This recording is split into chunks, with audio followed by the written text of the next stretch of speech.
Welcome back to Loan Officer Success Partner. I'm your host, Devin Dubuque, and today we've got somebody pretty special. Denise Panza. Did I say that right, Denise? You did. With Total Mortgage, licensed in like a gazillion states, social media superstar. I got a chance to hear Denise talk a couple weeks back on the Redder Morning Show with her good buddy Scott. And I was like, man, I got to get her over here. She was just awesome on there. And Denise, I'm just so excited to have you here. Welcome to the show. Thank you, Devin. Thank you for letting me come on and share and talk. I love it. I love it. Well, I know a little bit about you, but let's let the audience get to know you a little bit. Where are you from originally? All right. Originally from Brooklyn, New York, and then grew up upstate New York. I would have never guessed that with the accent at all. No. Oh, you want some coffee? And I love my daughter. I love it. I love it. So upstate New York, a little bit of Brooklyn in there, right? And is that where you are today? I'm not. So 2.5 years ago, I decided to move to Naples, Florida. I just picked up and left everyone and everything. Wow. I did follow. So I have a 30-year-old son in Brooklyn, and then I have a 21-year-old daughter that goes to college down here. So I kind of followed her because my son really doesn't, he loves his mom, but, he's living his best life in the city. So he's a Brooklyn boy. Yeah, he loves it. He loves it up there. And so you went from cold winters to a much warmer climate. What made you want to do that? You said something about your daughter going to school. I've been coming to Naples for like 20 years because my dad has always had a place down here, so it was always my happy place. And I was living in this town called Hopewell Junction. And no disrespect to Hopewell Junction, but we all refer to it as Hopeless Junction. And it just wasn't it wasn't conducive anymore. I'm like, all right, you know what?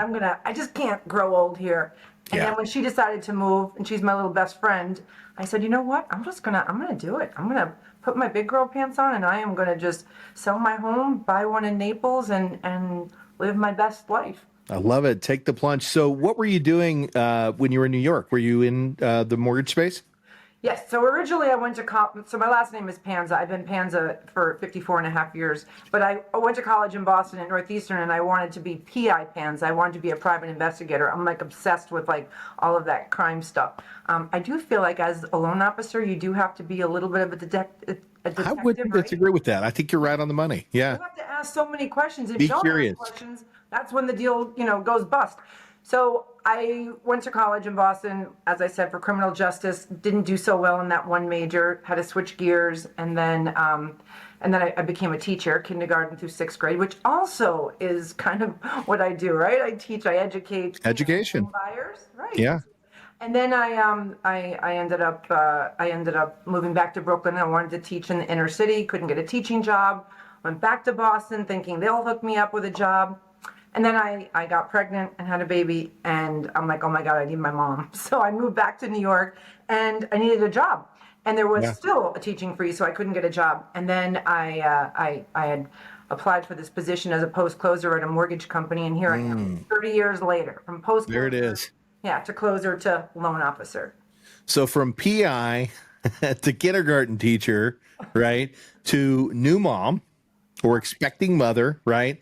And then, Boston to New York to Boston to New York, eventually down here in Florida.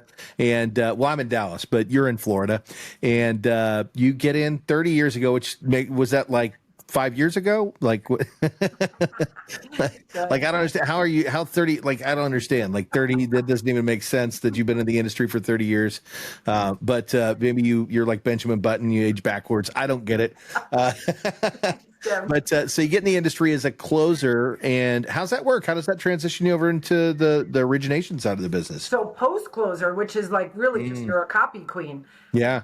And my energy doesn't work for my energy. So then I was like, okay, what's next up? Post closer or closer, right? Yeah. And then from closer, it could have been a processor, an underwriter, but I just wanted to. I looked at the loan officers, and they just looked like they were loving what they did. And sales is not my thing. I don't like rejection. First grade teacher no, I don't do sales, but I don't really feel that as a loan officer, I'm actually selling. I feel like I'm making home buyers' dreams come true. It sounds like cliche and cheesy, but it's true. I think it is true. Yeah. And then here I've been for 28 years originating. I love that. Well, I know you say that, you're not a salesperson, but education is sales. And I think that's where a lot of people get it wrong. I think a lot of people that think they're salespeople aren't really salespeople, right? They're order takers. When you learn your craft and you learn it really well and you're educating others, that's a true sale, right? Because you're assisting people understanding all the ins and outs so they can land on the product that's going to make the most sense for them, not just what they initially asked for. Because sometimes what they ask for, Denise, and I'm sure you'll agree with this as well, isn't the best plan for them. I like that twist. You're right. Yeah. Yeah. So you get over to the sales side of the business that you hate, but you're an educator, which you love, and you're a private investigator at heart. So you're genuinely curious, right? Which is a great problem to have in this industry. And how's that work out? Was it right out of the starting gate? You're just, crushing it, or what did that look like for you? So when I was a single mom, like I said, I had like a little, I don't even know how old he was. Maybe he was not even a year. And the one company I was working for wouldn't hire me. It was like a boys club. Okay. Yeah. So I was not getting, they were not moving me up to be. Sounds very New York to me. The boys club and the mortgage industry, right? Yeah. And then my girlfriend called me and she was like, "Hey, this mortgage company in Brookfield, Connecticut, the owner says he's going to hire you." And I was like, "Really? As a loan officer?" And so I went, and it turns out that he had just his whole office had up and left and opened up their own company. So Oh, no. had nobody. Yeah. So he hired my ass real quick. And I was like, "I'm a loan officer." All I wanted was the title. The title, loan yeah. Officer. And then he gave me like a small base because 100% commission is scary, right? It is. And then I remember one day he called me into his office with two other loan officers and said, "Hey, that paycheck you thought you were getting on Friday, you're not getting it, and you're 100% commission." Mm-hmm. And that, as much as I wanted to knock him out, I actually have to thank him to this day, because if he didn't do that, I probably wouldn't be where I am today. And I've been 100% commission ever since. And I wouldn't change it for the world. I love that. So at the time, you got a pit in your stomach. You're super angry. I'm a single mother. I've got a mouth to feed, and you're going to take my salary away. But hindsight, maybe the best gift that anybody could have given you. It kind of was. Yeah. Yeah, It's hard to see that sometimes. It gave me I was like, this is it. I either go back to, working two full-time jobs, or I just, put my foot to the pedal and just go to town and hustle. So he lights a fire. And how long did it take for you to really get things going when that happened? I feel like pretty quick after that. Sink or swim. Sometimes that's what it takes, right? I'm gonna win. I'm not gonna sink, right? No, it's true. And I'm really competitive. So I was like really just on a mission. I'm like, this is it. I'm gonna do this. He unleashed the beast inside.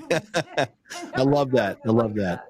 Yeah. So you get literally pushed into the deep end, and it's okay. We got to make this thing happen. What was the first thing you did? Right. You go back to that and you go, what was the first thing you did to get the fast results?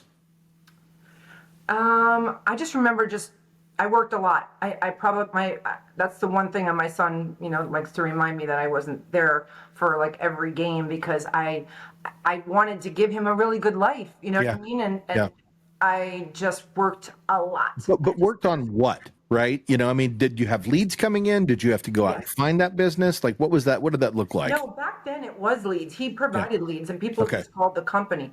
And then what year was this? Yeah, and then it was just a matter of me just telling everybody and everybody. I mean, there wasn't social media back then, but I just remember telling everyone and anyone who would listen what I did for a living. Yeah. And just find realtors and whoever, and my family. I was writing loans for my family all the time. What year was this, Denise? That would be 1996, probably. Okay, so 96, and you're getting leads, but you're telling everybody. And again, you're right. No social media, really no cell phones back then. I mean, we had them, but they were a little fewer and farther between, right? Most people didn't have those. From what I remember, back then you were probably not using a lot of electronic processes. A lot of stuff was probably, sending paperwork out through the mail or having people come sign things face to face, right?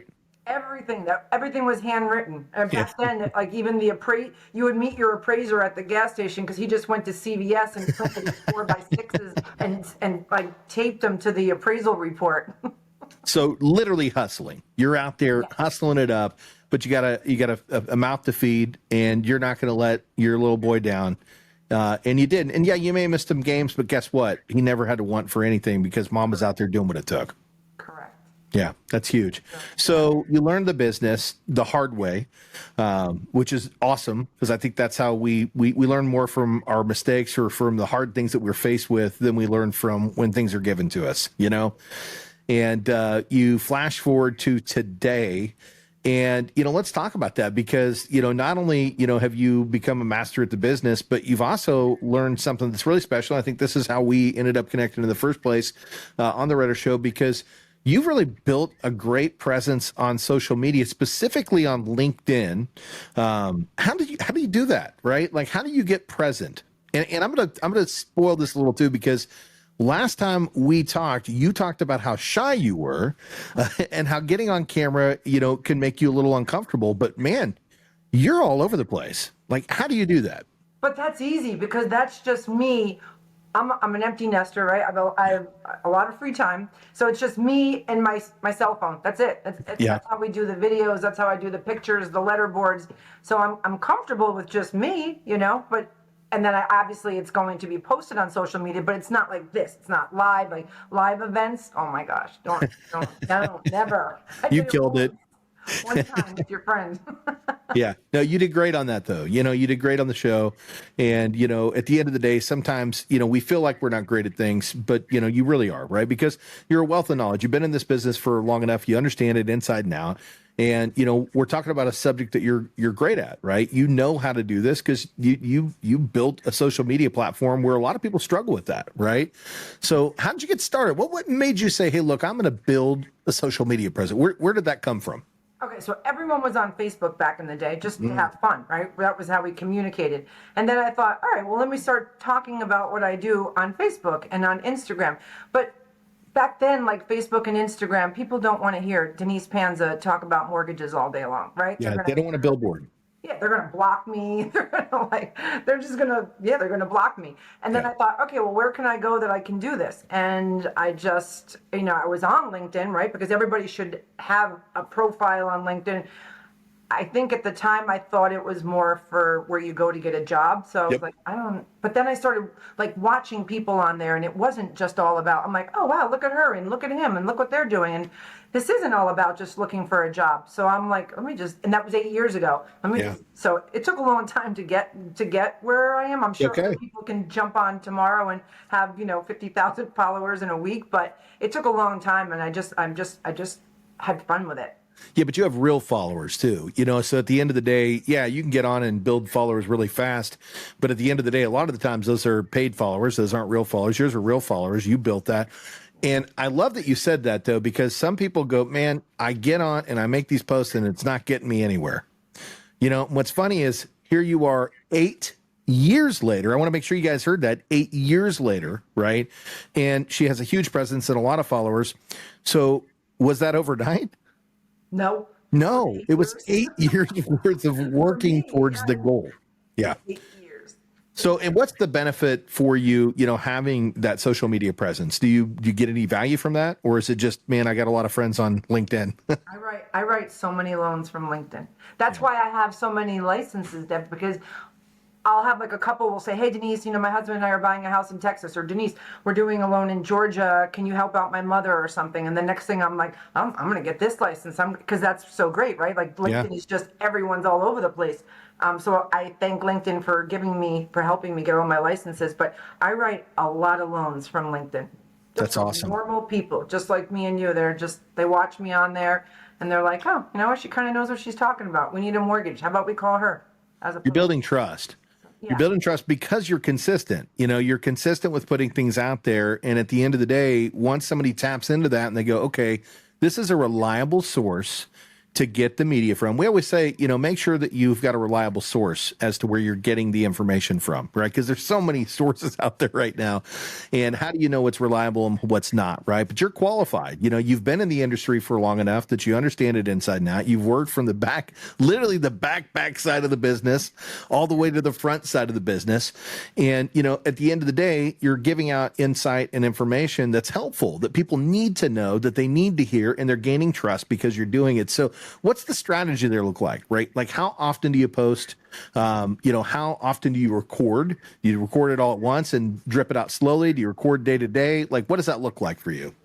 It is so random for me. I will do a letter board and then maybe I'll skip a day and then I'll do a video. And the video is just, I'm just winging it. Like literally, I'll just grab my phone and think of something or maybe I was laying in bed the night before and thought like, what can I talk about tomorrow? Or something will happen on a particular loan or something. Because I don't always do mortgage stuff, which I think is really important to not always do mortgage stuff. Because again, I think people would probably keep scrolling if Denise was only talking about mortgages. I talk about real life stuff, because I want them to, get to know me because we want to work with people we like and we know and we trust. That's not it. Somebody who knows their mortgage stuff. I love So that. I just switch it up all the time. I would like to be more consistent, at least do maybe 5 days a week would be nice. Right. It's hard. It is hard. It's work. It takes work to do content, right? At the end of the day, I shoot content all the time, but luckily enough, I have a team. I got people that can actually post it for me, but I do some of my own stuff too, because you have to, because the personal stuff has to come from you, right? The things that are actually about you and about your life and the things that you're doing, that needs to come from you. That's from the heart. But then, stuff like this where I'm doing the podcast, I don't have time to do all the edit work in the background and get it out. So I've got to have somebody that can help me with those things, right? But you're correct. It is a job. Like literally every single day I'm on a call with somebody. I'm recording those things. We're turning around, we're posting that stuff out. And it becomes another part of your day. You have to schedule time in your work week to make that happen. And I think that's where a lot of people get it wrong. They're like, man, you know what? Like these people that are on social media that just got famous real fast because they had one viral video, and that's some people got lucky, right? That not me, and clearly from what you're telling me, not you either, right, Denise? I wish. Yeah, it is hard work, but I think if you plan out like, hey, I've got to post at least this many times, per week or per month, and you're always, making sure that it at least has a little bit of time in your schedule, right? Because it doesn't take a ton, as long as you're consistent. It's got to be consistent, right? It does. I tell that to everyone. I'll have people that will say, I posted a video and I got 3 likes, or I posted a video and I got 10 likes. I'm like, yeah, you posted one video. Like you need to keep on coming at us. You know what I mean? Like you got to months, at least a couple of months. And then people are like, oh, this individual is kind of cool. And then it'll kick up. Well, I'm going to ask you this because I know it happens to me, and I'm assuming you've probably experienced this too. Do you ever have videos that you put out there, they do get posts and likes, but somebody didn't post or like it, and then you have a conversation with them like, oh, I love everything that you're doing, I see it all. Do you ever have that conversation with anybody? Where they will not like the video on the actual page, but then they'll inbox me? Inbox you or just call you, directly, right? Yes. Yeah. Yes. And that's where the best stuff comes from, to be honest with you. I mean, those are the people that, just not everybody wants, because everybody can read what you're writing. You know what I mean? And some people have private the DMs, yeah. private messages, but Yeah. private messages like, this is what's going on in my life. What do you think? Can you do this? Or just like, you inspired me today. And maybe they don't want, all their guy Everybody friends to hear their dirty laundry. Yeah. Yeah. Yeah. So that's where the good stuff comes from. I love that. Yeah, and I wanted to ask you that because I know it happens to me all the time. Like literally, I'll be posting stuff, and I'm not seeing some of my friends or family, or even people indirectly that I know, and then they'll run into me, or we'll pop on a phone call, and literally, it's like, man, I got to tell you, I love the content you're putting out there. Like it's really been helping change me. And some people, it's like, man, your stuff a lot is more. If it's not, it's just about personal growth and like becoming a better person, and like I needed to hear that today. But they're not always going to like it. They're not always going to comment. Don't get hung up on that, right? Like, just keep going. Well, it's true. And I'll tell you 2 really cool stories where you think people are not watching, and then all of a sudden I'm in Aruba with my girlfriend, and we're staying at the Ritz, and we're having breakfast. And all of a sudden this man comes over, and he was like, listen, you're going to think I'm crazy. My wife thinks I'm crazy, but is your name Denise, last name Panza? And I'm like, yeah. And he's like, I knew it. You're that girl from LinkedIn. And then he's like, the wife is like, what are you doing? And the next thing you know, we're all having drinks together. We're hanging out with the kids on the beach because they had brought their kids. It turns out they were from Saratoga. I'm Dutchess County. Their daughter was going to Marist. Such a small world. But I'm like, I didn't know who they were. And then I'm on an airplane flying from New York to Florida. And I'm sitting over here in the front row. And this other gentleman gets on, and he's going to sit on the other side in the front row on a JetBlue flight. And he looks over and he was like, is your name Denise, last name Panza? And I was like, it is. He's like, oh my God, I watch you on LinkedIn. Can I sit next to you? And we talked the entire flight. He lives in Westport, Connecticut. He's also in the banking industry, but on the commercial side. And friend for life. I see him. He comes down to Awesome. Naples. He was here on a trip with his family. I saw the whole. It was just. It's so crazy what comes out of LinkedIn. So I didn't write a loan for either of Yeah. those two people, but like I'd like to think of them as friends for life. That's it. Well, it's connections, and it goes back to what we talk about. People do business with people they know, like, and trust. They knew you, they liked you, and they trusted you. You didn't even know them, and now you do. And now they're becoming real friends in real life, and that's such a special thing, man. I'm glad that you shared that, though, because, sometimes we may be having somebody that's out there listening to this right now, and they're like, I've been trying this thing, and, like, nobody's paying any attention to me. Maybe they are, you just don't know it yet. So don't stop because you think nobody's paying attention. You'll be amazed, that one day you bump into somebody and you hear this story and you're like, okay, I mean something to somebody, I'm making a difference in somebody's life, because we are, when you're out here educating and providing that hope to some people, right? Some people need hope, they need to hear that there's somebody out there that cares about them, Well, you're right, though. Don't stop. And for me, when I'm doing the letter boards or I'm doing my videos, like, it keeps me going. Like, because I sit in my house and I just work, by myself. Well, actually, I will tell you that I just did get an office in Naples. So today is the lease is effective today. I actually Official. got an office space, which is weird because I haven't done the office thing in like 20 years. I've been working from home. But Yeah. like, you rest, you rust. So for me, like I do it a lot of times. I post for me, like it just keeps me going, it keeps me. I 100%. shower in the morning, when I know I have to actually. I got to shoot a video. I better get cleaned up. I can't work in my PJs all day, Denise. You got to do a video. You got to take a shower and brush your hair. I get it. Well, that's awesome. And guys, another thing I want to make sure that we're all familiar with. Denise is a producing loan originator, right? So you may look her up and see her presence and go, man, she's just a face. Because I've heard of a lot of people that, they don't produce. They literally are just out there doing, video content, but they're not actually doing the work and walking the walk, right? You're walking the walk, talking the talk. You do it all. And now you're in 15 states because you've got so many people that are reaching out to you. You're not reaching out to them. They're reaching out to you and saying, hey, I need you in Georgia. I need you in, and by the way, stay out of Texas. That's my state. JK, I think it's amazing, to have people out there that, I say this isn't competition, right? It's collaboration. There's a big enough industry out there for everybody. And I want to see you successful, even if it's right here in the state of Texas, right?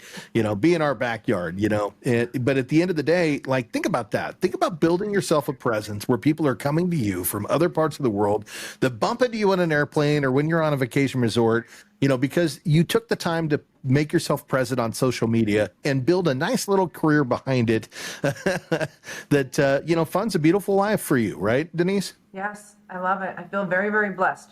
Yeah. Well, I feel blessed to get just a few minutes of your time today on the podcast. And I got to tell you, thank you so much for taking the time to jump on and share your story. I promise you, even if one person heard what was said today and was inspired, that's what this is all for, right? That's what it's about. Thank you for having me, Deb. Thank you for coming. Hey, so what did we not cover today that we should have? I will say one thing. I shared this once before, that you can also, LinkedIn isn't only about posting and doing, the social media, but using LinkedIn as a way, like when you get a client and maybe they're rate shopping you and you want to find some common ground with them, is to go look at their profile because you never know what you're going to learn. You might, a school they went to, a job they were to, and then that one shared commonality that you have with them could be what bridges the deal together. Do you know what I mean? So 100%. The PI piece of it, you know what I mean? Like, yeah, you stalk them on LinkedIn and see, or even go to Facebook or Instagram. That works too, right? And then It does. You never know. I do it every day. It's such a pro tip, right? Because what you're saying is, hey, get on some common ground so that you can share a moment with them.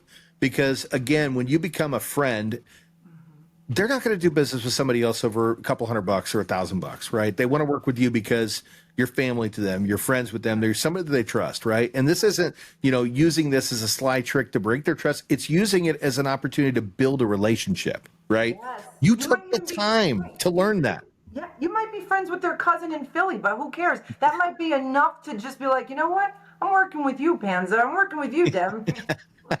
100%. It's funny. I use that myself, and I had a situation. I do these podcasts all the time. I had a realtor I jumped on with, and I'd done a little bit of research to see where he was at. And I was like, oh, man, do you know this place in Iowa, right? When I was a kid, I used to go there with my family. And he's, oh, man, I think I was just there last week, right? And now all of a sudden we're on common ground and we're having a great conversation because we're not just talking about doing business with each other. Yes. We're talking about who we are as human beings, right? I love that. Yeah. Killer. Well, words of wisdom from Denise Panza. I'm sure we could keep you on all day because there's so many nuggets you could share, like that one right there that somebody hears and goes, man, I needed to hear that today. Right. So thank you so much for coming on the show. Denise, when the folks out there want to find you, how do they find you? What areas do you serve? I know we can't rattle off all 15 states, but if you want to hand out a few, and we'll put some in the description, and then how do they locate you? On LinkedIn, really, just do Denise Panza. I don't know. I think there might be two other ones, but you'll see the space. Denise Panza. That's it. AskMortgageGal.com. That's it. There it is. Find her on LinkedIn, and she's very easy to find, super present. You can probably learn a lot about her if you take a time and just run through that feed like she was talking about just a few minutes ago.